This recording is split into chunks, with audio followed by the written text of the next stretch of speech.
Hi, folks. Welcome to Scarf-infested Scotland. We're going to go with all the P's today. Pennington, Pennington, the presser, and panorama. Okay, enough of that. It's made me cough. I thought you just pissed yourself. Another P. Alliterative nonsense going wild.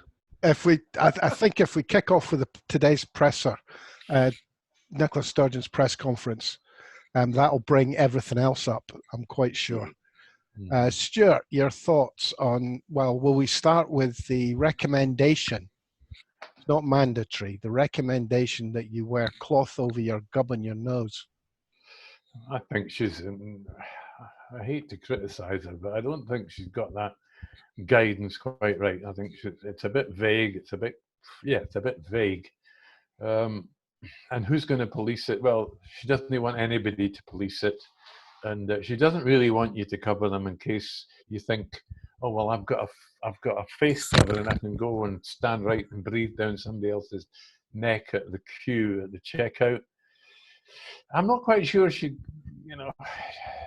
gone ahead of presumably the rest of the UK. I'm not sure if it's going to be a good idea. I think it's been done because the public are doing it. I think you see more and more people with face masks in Scotland, something you never saw a fortnight ago. And I think people are starting to do it, and they're worried that I genuinely think they're worried. People think if they wear a face mask, they don't have to socially distance. And I think she's kind of given in to public pressure on this one. I've got to pull you on that one, Norrie, straight away. I wear a face mask. I'm vulnerable, but I'm not on the list. Okay. Yeah, but the face mask's no good to protect you. Yes, it does. No, it doesn't. It protects other people. No, you ain't got it. I walk down the street or into the supermarket wearing that face mask and everybody stays away. Oh, right. Okay. So it's a bit like wearing a 2-meter hula hoop. Everybody gives me a wide bit like shitting your brakes before you walk into Asda. Exactly. Everybody as useful as that as well. Oh no, it's slightly more useful. No, it won't protect you, but it will protect other people from your sneezes and coughs. That's the point of it. I must admit, sometimes I fake a cough as well. If you're symptomatic, or if you're one of this mythical number that nobody knows, who are asymptomatic and running about spreading it. There's another worry. Aye. So, I mean, it's a kind of community thing. I don't want to infect you. But all you're going to get is ballbags in the street saying, why are you not wearing the mask? I'm not wearing the mask because I didn't need one to slap you in the dish. That's why I'm not wearing the mask. Well, she did kind of make a point of that one as well, so they can see that as a problem on the horizon. I would say it's worth saying right now we're all of us becoming much more informed about what the consequences of this coronavirus emergency is. There'll still be people who are clueless. Oh, Norrie, didn't he? Like politics, There was a cloud on the Isle of Leith page moaning that somebody stood in his doorway to pay their respects to a hearse going past, and that hearse was going to an illegal funeral. An illegal funeral? I'd love to ken what an illegal funeral is, and if they're any cheaper, because with a bit of luck, I'll get a wee deal going. Sorry, I shouldn't laugh. Is this like we're not allowed to use hearses now? We have to use black vans. Or the private ambulance, as they're officially called. Unbelievable. There's still people out there who haven't got a Scooby. So this thing about recommending facial coverings is a bit of a worry because it's the haven't got a Scooby crew that are going to be the ones that cause the bother about it. The folk that are sitting absolutely panicking, and there are people out there that I understand they're scared, I understand they're worried, but sitting chuntering and bumping their gums about folk going to the links to play tennis or folk going to the shops and buying things that maybe they shouldn't. It's a pile of nonsense. So this is just giving them another stick to beat people with. I must admit, I can't think of another game that guarantees social distancing better than tennis. That's true. Oh, I like that. I quite used to like tennis. Maybe cricket. Nah, you've got a wicket keeper and a batsman too close to each other. shooting, which I'd quite like to take up on the links actually, but they wouldn't let me. Jimmy, you obviously haven't done any quality shooting. You've got to remember the wee guy that carries the ammunition, the lunch, the bevy, and the guns when you're walking up the hill. I'm talking about being on a shooting range, mate. No shooting Oh, animals. right, okay. Hoity-toity posh people or border or benefit. You know what I mean?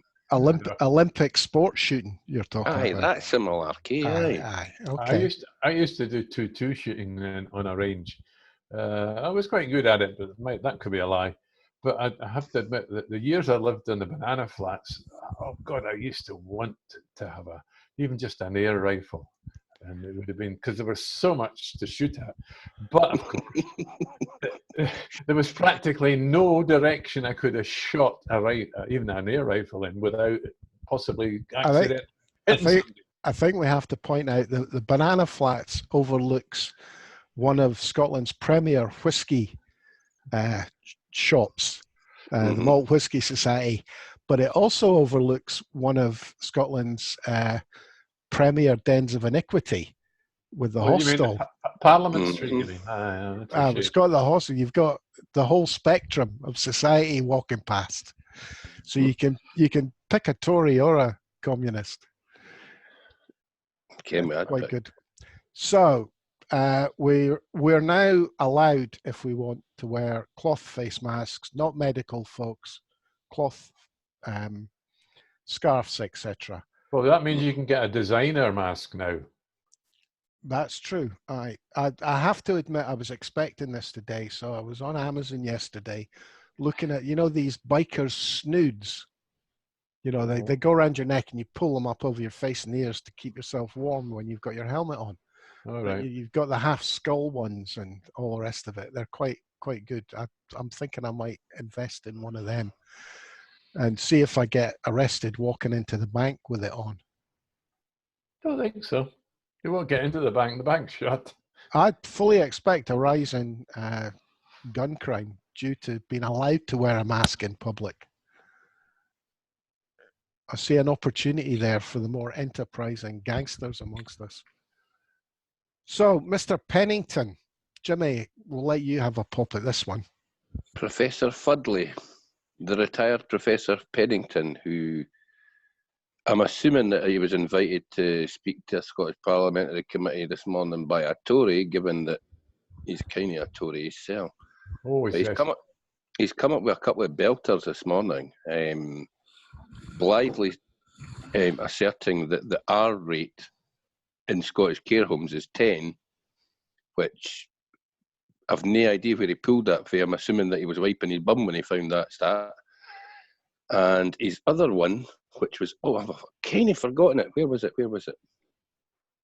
It's on the other page. See, I made that many notes because I was wanted that much of a rant about him. Yeah.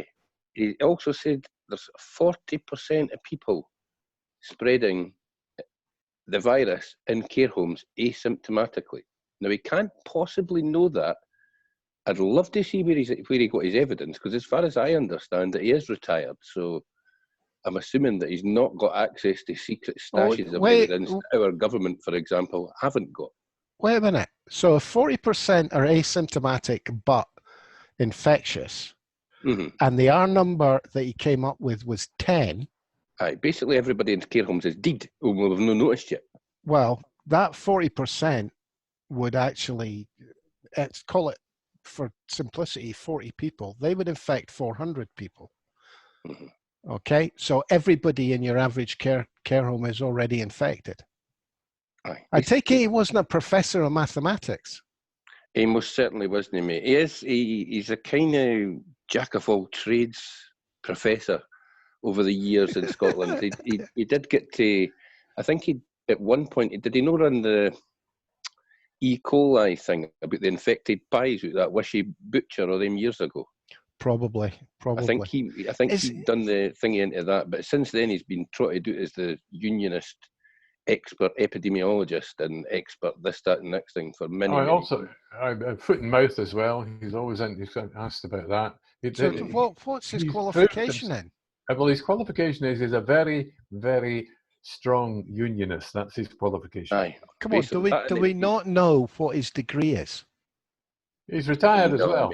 He actually was. He's not an epidemiologist, but he's not booting the arse off it. Right. So he has got a background.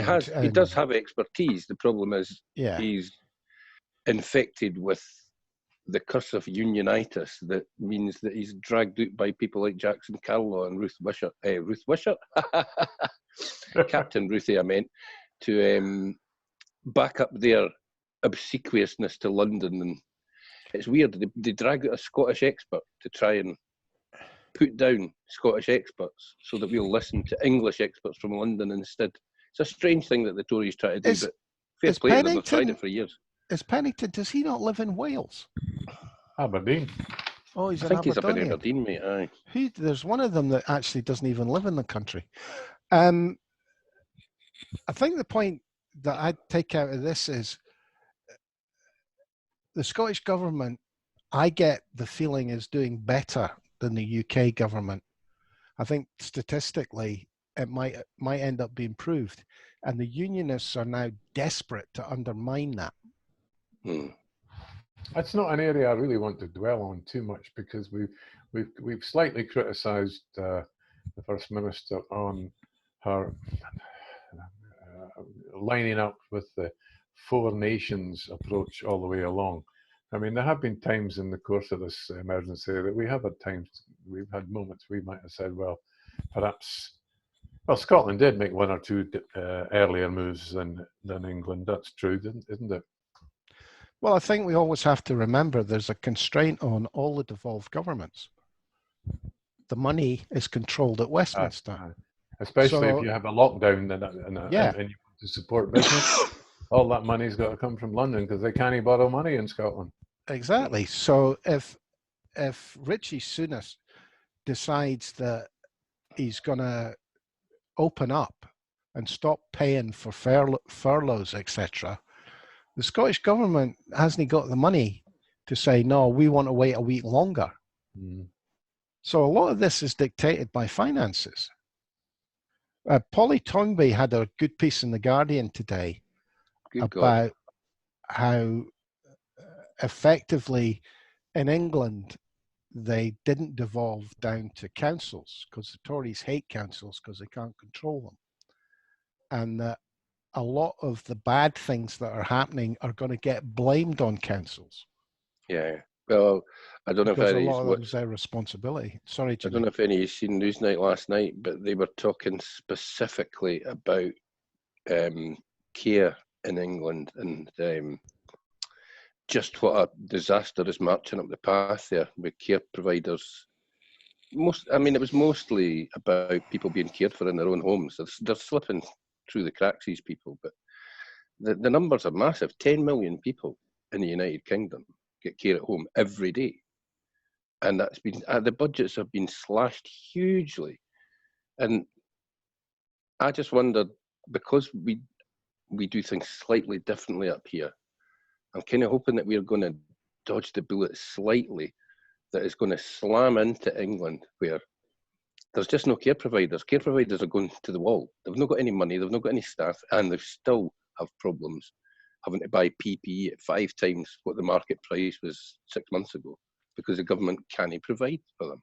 I think it'll be interesting to see if the road that we've travelled, where we've tried to link the NHS and care in the community, makes a difference. To see if it makes a difference, because down south it's not, mate. That is going. Apparently, their chief scientific officer, Valence, he warned them in January that there was an absolute disaster waiting to happen in the care sector, and they've done nothing about it. They've just stood blithely by and watched this happen. They watched this truck running towards them. A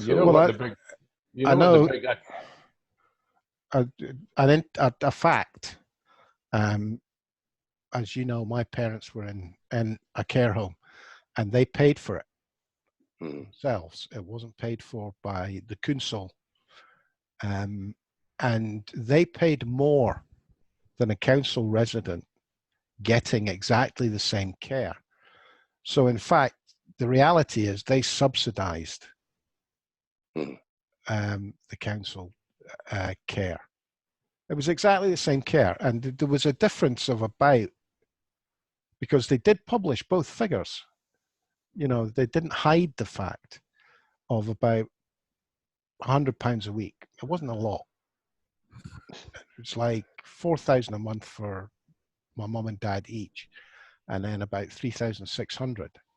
So it shows you the sort of money that's going into this. And I looked at full-time care for my parents at home. And of course, all the rules apply there. So it's 8-hour shifts. So you need 3 people 7 days a week. And it, strangely enough, comes out at about the same money as you pay a care home. But they can do 12-hour shifts with one person covering 4 or 5 people. So it's interesting that they're almost, the rules are almost forcing people into a care home situation. Well, it's the way that this whole thing was set up all them years ago, mate. But I do worry for example, there's some very vulnerable people that have been forgotten about. You know, the amount of people that who've had care packages removed because either the providers or the local authorities can't provide. They've not got the staff to do it. There was stuff on people leaving Glasgow and Edinburgh to go back and live with their parents, and then that local council's trying to provide some level of care for them. It's awful, and it's all getting absolutely washed or swept under the carpet now, because I do worry there's been a concentration, or it certainly looks to me now as if there's been a concentration on making sure that the NHS didn't get overwhelmed. And that's why there's such a problem in care homes, and such a problem out there in the community, because they set that goal, and fair play, that maybe was the scientific advice, and that they've set that goal and they've achieved that goal, but it's had some really rank consequences out there in care homes and within the communities that we are only now just starting to notice. That's what I was waiting to say. I mean, it's obviously possibly the most explosive thing that any one of us may say today, but the possibility is that the only way they've managed to stop the NHS hospitals being overwhelmed is by allowing older people to die in the care homes that might, under other conditions, being gone to hospital. Yeah. Okay. But there's that element of, what is it? 70% of, 90% of deaths are in the group over 75. Now, where do you find 100% occupancy of over 75-year-olds? Care homes. So the statistical jiggery-pokery that it's going to take to actually decide whether we should be surprised at the number of deaths in care homes is a wee bit away. Norrie, you just reminded me something. I went back about 4 days in my notes here. I think it must have been Saturday or Sunday, where we had Dominic Raab opining on and passing on his wonderful knowledge. And he come on, the guy was, I know that Boris is back, but he's still kind of de facto Prime Minister in a lot of ways. Well, he's no ways, but he was at the time. And that's what he said. You know, you've got a lot of very vulnerable people in care homes. That's the level of this government, that the first Secretary of State, or whatever he is, tells us that we've got very vulnerable people in care homes. I kind of knew that, Mr. Raab. And you guys certainly know that. You were warned by your Chief Scientific Officer that this was going to be a massive problem, and you chose to ignore it. So I wonder if Dominic and Boris and the rest of that whole cabal in London, who I think have behaved abominably. Panorama last night showed us that they've behaved abominably, because describing one glove as a piece of PPE just so you can tell people there's a billion pieces of fucking PPE out there is nothing if not spin. Hand towels, apparently. I've got a hand towel here. That's a piece of PPE. Well, what? It's useful for wiping the drivel of crap off your chin, Mr. Government spokesperson. But other than that, no more stuff. What I found quite interesting about Panorama last night was the guy, was it Panorama? I think it was. the guy who described the PPE that they'd been issued as the sort of thing a dinner lady would wear. Again, my own personal experience in care homes. That's what the care home workers wore all the time. Aye, it's this, a single-use Rubber gloves, plastic apron, no single-use mask, no apron. It's goggles. fine. It doesn't need to be a wonderful piece of kit. A single-use apron, Norrie. They come in rolls and you peel them off. Aye. But I think what Panorama showed is that, but something that we said a few times before, what's in Downing Street and what surrounds Downing Street and what's in Whitehall is a spin operation the likes of which we've never seen before in government. All their experts are spin meisters. Aye. They've not got good, solid people around them that help them make great decisions. They've got people who say, how will this play to the public? Well, the thing I find difficult is that nobody said to them, look, just admit that you don't have the stuff you need in stock. Just turn around and say, we got caught short. We should have had this in the stockpile. We didn't. We are now running to catch up. And that could have been the answer to every question about, have you got enough PPE? You could have continually said, look, as we said before, we didn't have enough stockpiled. We therefore need it. But to have, I mean, no gowns. No gowns at all. Yeah, but look, you've got unbelievable. You've got to remember, this is a government, this is a party that runs on, what's it, the 3-syllable slogans. There's 2 words, 2 excuses, or no, 2 reasons why they're in the mess they're in. One of them's Brexit and the other one's austerity. It comes for the top as well. Boris is a man who, we've said before, considers himself smarter than the rest of us. And Dominic Cummings certainly considers himself smarter than everybody.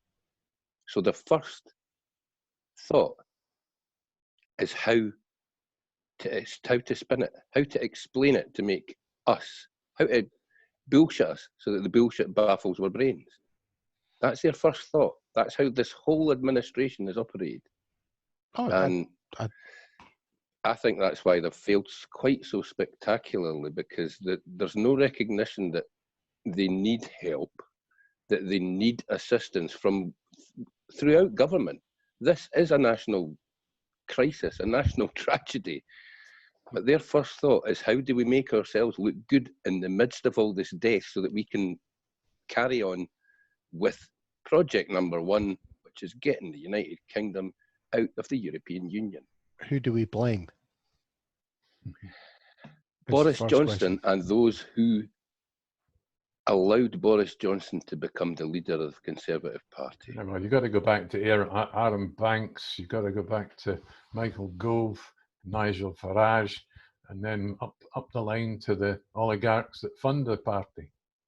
This will let them off the hook on Brexit. This will let them off the hook. This is what is going to get blamed. The pandemic, and as you filter it down, the government will blame the NHS. There will be blame laid out there, and they'll blame local government. Scattergun approach to blame, mate. They will fire the kite in all directions and hope that it sticks to everybody but them. And to be honest, I've heard a couple of clowns on TV, radio phone-ins and what have you, that they might just get away with it. Do you know, there's people out there saying things like, this is a great time for Brexit because Europe's on its knees, so we'll get whatever we want out of them. Well, they obviously don't understand the Germans. Or the French. I think, before we move on, anybody got anything else that you'd like to bring up that you spotted today? Well, Piers Morgan, apparently he had a good morning, and I've been recommended to watch a recording of his piece on Good Morning Britain between 8:10 and 8:30 in the morning. I'm not so sure you can say it was a good morning, mate. The lassie was out of depth. She didn't have the facts to hand, and basically he shouted at her and squealed at her, and it was a bit discomforting. Again, Piers loves to be a bully, and he had the perfect victim. I mean, mate, she shouldn't have been on children's BBC getting interviewed about anything, never mind actually on a TV show getting interviewed about politics. Well, I've got to ask you, what's she doing there? Who put her there? She put herself there, mate. She's a government minister. She decided she wanted to go on the telly when didn't know her facts. And why is that? Because she's a Tory. I think you're going to see a lot of junior ministers trying to make their bones in this situation, because the senior ministers aren't putting themselves up in case they trip. Mm-hmm. Well, look, I need to bring up two names that we're both very well aware of and that they apparently are still missing in action. Boris Johnson and Keir Starmer. We still have no Prime Minister facing up to the public, being questioned by anybody, and we don't have a leader of the opposition forcing being a proper opposition leader. You're not going to get a proper opposition leader, mate. Stewart, Starmer's a pink Tory. Why do you think Panoramas came out and attacked the Tory government? Why do you think the Sunday Times have done it? Because they've got the opposition tied up again. They're back. The opposition's safe. It's no longer somebody left-wing that might do something different. So they can now attack the Tories because they've got a safe opposition. They've got a safe alternative should the Tories really mess up. So all I needed to do was ask a question and Jimmy gives us the right answer. Well, what I found interesting was the number of people that endorsed Stammers last week after his first showing at PMQs. You read The Guardian too much, Norrie. Actually, I'm talking about George Osborne in the Evening Standard. Yeah. Who was the other guy in the Telegraph? He was getting applause from the Tories. Yeah, for not being a leader of the opposition, just being a stooge. Oh, no. Their line is he is a real leader of the opposition. Well, their line might be that, but not according to Jimmy, not according to me. That sure, there's a bit this morning, mate. I was watching BBC and they had almost 10 minutes of Liz Kendall. Now, she was that far away from having any influence in the Labour Party in the last two parliaments, when Corbyn was leader. She'd have been as well staying in her constituency and not coming down to London. And all of a sudden, Labour are putting that as one of their spokespeople on it. And it was genuinely a 10-minute slot that she got to. Has she got a shadow cabinet position, Kendall? She's got a junior shadow cabinet. She's not in the main line, mate. She's covering something else. But she is an absolute creature of the right wing of the Labour Party. Okay, so if they're putting her forward to go be on BBC Two for 10 minutes, with no competition, she just got to rant on about what she wanted to. That shows you everything that they need to go. We need to know. The Labour Party are basically back in the fold, and they will probably not win the next election, but they'll be given the opportunity to win the one after that because it'll be safe under Keir. Right, I mean, surely a serious opposition would have at least a junior shadow spokesperson that could be described as a Rottweiler. There ain't none. There's usually one ambitious one will step forward and I'll put it this way.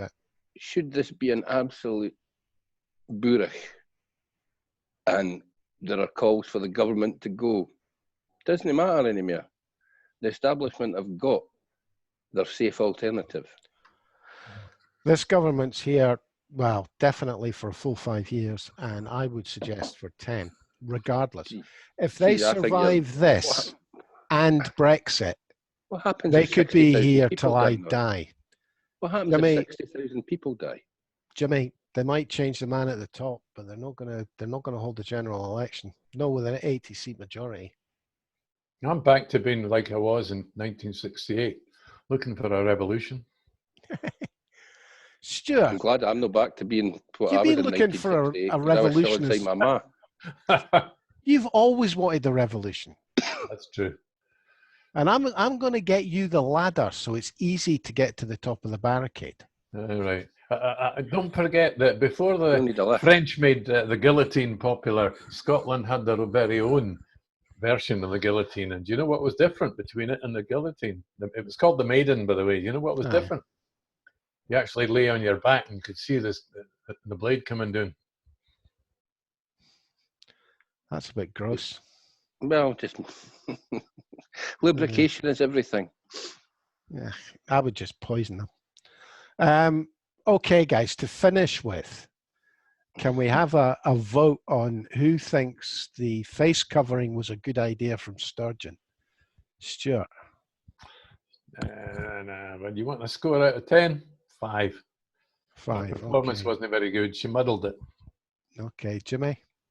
I think it's a bad idea, mate. I think it's Isa's charter, all the wee Isas that quick twitch their curtains will now be stoating about the streets with their face mask on, thinking they're safe and noising everybody up that hasn't got one on.